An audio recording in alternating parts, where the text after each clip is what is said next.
ನಭೋಮಂಡಲದಲ್ಲಿ ಚಂದ್ರಗ್ರಹಣ ಆರಂಭ ಆಗಿಬಿಟ್ಟಿದೆ. ಅದರಲ್ಲೂ ಕೂಡ ಹೋಳಿ ಹುಣ್ಣಿಮೆಯಂದೇ ಇವತ್ತು ಬ್ಲಡ್ ಮೂನ್ ಎಲ್ಲೆಡೆ ಗೋಚರ ಆಗ್ತಿದೆ. ಸದ್ಯ ಭಾರತದಲ್ಲಿ 21 ನಿಮಿಷಗಳ ಕಾಲ ಈ ಗ್ರಹಣ ಸಂಭವಿಸುತ್ತೆ.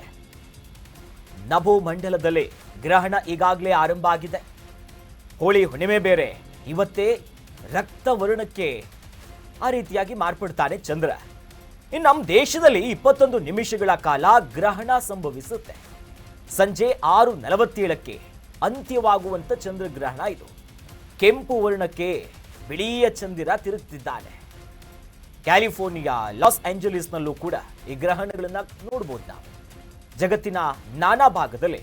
ಆದರೆ ಭಾರತದಲ್ಲಿ 2026ರ ಏಕೈಕ ಕೇತುಗ್ರಸ್ತ ಚಂದ್ರಗ್ರಹಣ ಏನಿದೆಯಲ್ಲ, ಅಂದ್ರೆ ಬಿಳಿ ಬಣ್ಣದಲ್ಲಿರುವಂತ ಚಂದ್ರ ಕೆಂಪು ಬಣ್ಣನಾಗಿ ನೆತ್ತರಿನ ಬಣ್ಣವಾಗಿ ತಿರುಗ್ತಾನೆ. ಇದಕ್ಕೆ ವಿಜ್ಞಾನವು ತನ್ನದೇ ಆದಂತ ಬೇರೆ ಸ್ವರೂಪಗಳನ್ನ ಹೇಳಿದ್ರೆ, ನಭೋಮಂಡಲದಲ್ಲಿ ಆಗುವಂತ ಒಂದು ವಿಸ್ಮಯಕಾರಿ ವಿಚಾರ ಜೊತೆಯಲ್ಲಿ ಧಾರ್ಮಿಕ ಶಾಸ್ತ್ರ, ಜ್ಯೋತಿಷ್ಯ ಇದರಲ್ಲೂ ಕೂಡ ಬೇರೆ ಬೇರೆ ವ್ಯಾಖ್ಯಾನಗಳಿದೆ.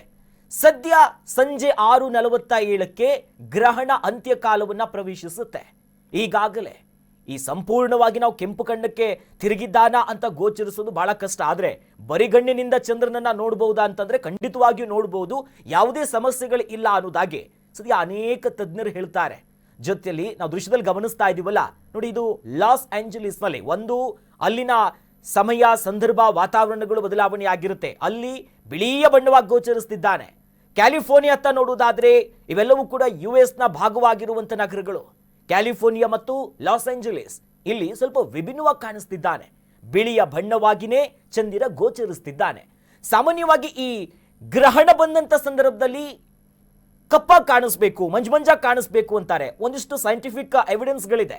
ಆದರೆ ಇಲ್ಲಿ ಭೂಮಿಯ ಬೆಳಕುಗಳು, ಸೂರ್ಯನ ಕಿರಣಗಳು ಇದು ಚಂದಿರನ ಮೇಲೆ ಹಾಸು ಹೊಕ್ಕಾಗ ಆ ಬಣ್ಣಗಳು ಕೆಂಪು ಬಣ್ಣಕ್ಕೆ ಪರಿವರ್ತನೆಯಾಗಿ ಒಂದು ರೀತಿಯಾಗಿ ನಾವು ಬ್ಲಡ್ ಮೂನು, ರಕ್ತದ ಬಣ್ಣಕ್ಕೆ ಬಂದುಬಿಟ್ಟ ಚಂದ್ರ ಅನ್ನೋದಾಗಿ ಜನರಿಗೆ ಕಾಣಿಸುತ್ತೆ. ಸದ್ಯ ಚಂದಿರ ಯಾವ್ಯಾವ ರೀತಿಯಾಗಿ ಬದಲಾವಣೆ ಆಗ್ತಿದ್ದಾನೆ, ಒಂದು ಕಡೆ ಸೂರ್ಯನ ಕಿರಣಗಳು, ಭೂಮಿಯ ಬೆಳಕುಗಳು ಇವೆಲ್ಲವೂ ಕೂಡ ಮಿಶ್ರಣ ಆಗ್ಬಿಟ್ಟಿದೆ. ಇವೆಲ್ಲವೂ ಕೂಡ ವೈಜ್ಞಾನಿಕವಾದಂಥ ಒಂದಿಷ್ಟು ಕಾರಣಗಳಾದ್ರೆ, ಈ ಎಕ್ಲಿಪ್ಸ್ಗಳಂತ ನಾವೇನು ಕರಿತೀವಲ್ಲ ಗ್ರಹಣಕ್ಕೆ, ತನ್ನದೇ ಆದಂಥ ಬೇರೆ ಬೇರೆ ಸ್ವರೂಪ ಇದೆ. ಸೂರ್ಯ ಚಂದ್ರ ಮಧ್ಯದಲ್ಲಿ ಭೂಮಿ ಇರುತ್ತೆ. ಇದು ವಿಜ್ಞಾನ ಹೇಳುವಂಥದ್ದು. ಗ್ರಹಣದ ವೇಳೆಯಲ್ಲಿ ಕೋಪಾಗ್ನಿ ವಿಕೋಪ ಆಗುತ್ತೆ. ಜ್ಯೋತಿಷ್ಯದಲ್ಲಿ ತನ್ನದೇ ಆದಂಥ ವಿಚಾರಗಳಿದೆ. ಜ್ಯೋತಿಷ್ಯದ ಪ್ರಕಾರ ನೋಡೋದಾದ್ರೆ ಸಿಂಹ ರಾಶಿಯಲ್ಲಿ ಗ್ರಹಣ ಇದೆ. ಈ ವರ್ಷ ದೇಶದಲ್ಲಿ ಸಂಭವಿಸ್ತಾ ಇರುವಂತ ಏಕೈಕ ಗ್ರಹಣ ಇದು, ಕೇತುಗ್ರಸ್ತ ಗ್ರಹಣ. ಈ ಚಂದ್ರಗ್ರಹಣ 2026ರ ಏಕೈಕ ಗ್ರಹಣ ಆಗಿದೆ. ನಾವಾಗ್ಲೇ ಹೇಳ್ತಾ ಇದ್ವಿ, ಸೂರ್ಯ ಚಂದ್ರ ಮಧ್ಯದಲ್ಲಿ ಒಂದ್ ಕಡೆ ಭೂಮಿ ಬರುತ್ತೆ. ಅತ್ತ ಸೂರ್ಯನ ಬೆಳಕುಗಳು, ಶಾಖ, ಈತ ಭೂಮಿಯ ಕಿರಣಗಳು ಕೂಡ ಸ್ಪರ್ಶಿಸುತ್ತೆ. ಮಧ್ಯ ಹಾಸು ಹೊಕ್ಕುವಂತ ಸನ್ನಿವೇಶಗಳಲ್ಲಿ ಗ್ರಹಣದ ಎಲ್ಲಾ ಅಂಶಗಳು ಗೋಚರಿಸ್ತಾ ಹೋಗುತ್ತೆ.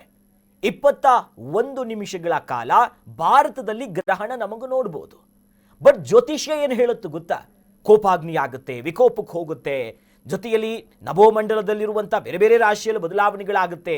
ಈ ಚಂದ್ರ ಸಂಚರಿಸುವಂಥ ಪಥ ಇರ್ಬೋದು, ದಿಕ್ಕಿರ್ಬೋದು, ಅಲ್ಲಾಗುವಂಥ ಬದಲಾವಣೆಗಳು ಬಹಳ ಆಳವಾಗಿ ಗಮನಿಸೋದಾದ್ರೆ ಸಿಂಹ ರಾಶಿಯಲ್ಲಿ ಗ್ರಹಣ ಇದೆ.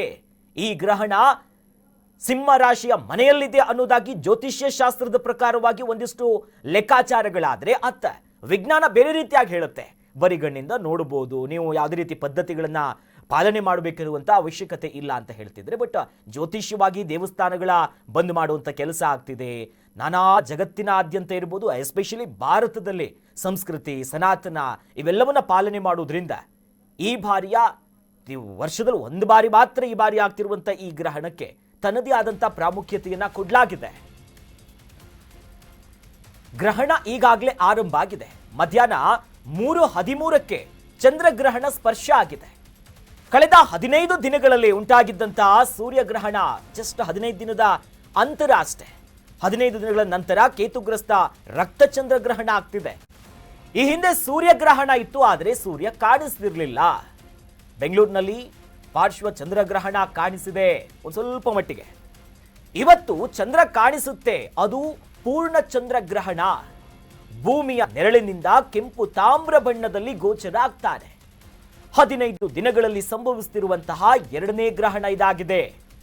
ನೋಡಿ, 15 ದಿನಗಳ ಹಿಂದೆಯಷ್ಟೇ ಸೂರ್ಯಗ್ರಹಣ ಸಂಭವಿಸಿತ್ತು. ಬಹಳ ವಿಕೋಪವಾಗಿತ್ತು, ಬಹಳ ಅಂತ ಹೇಳುವಂಥದ್ದು ಏನಿಲ್ಲ, ಸಾಮಾನ್ಯವಾಗಿಯೇ ಸಂಭವಿಸಿತ್ತು. ಆದರೆ ಕೇತುಗ್ರಸ್ತ ಚಂದ್ರಗ್ರಹಣ ತನ್ನ ಬಣ್ಣ ಬದಲಾವಣೆಯಾಗುತ್ತೆ, ಜೊತೆಯಲ್ಲಿ ಚಂದಿರನ ಪಥಗಳು ಚೇಂಜ್ ಆಗುತ್ತೆ.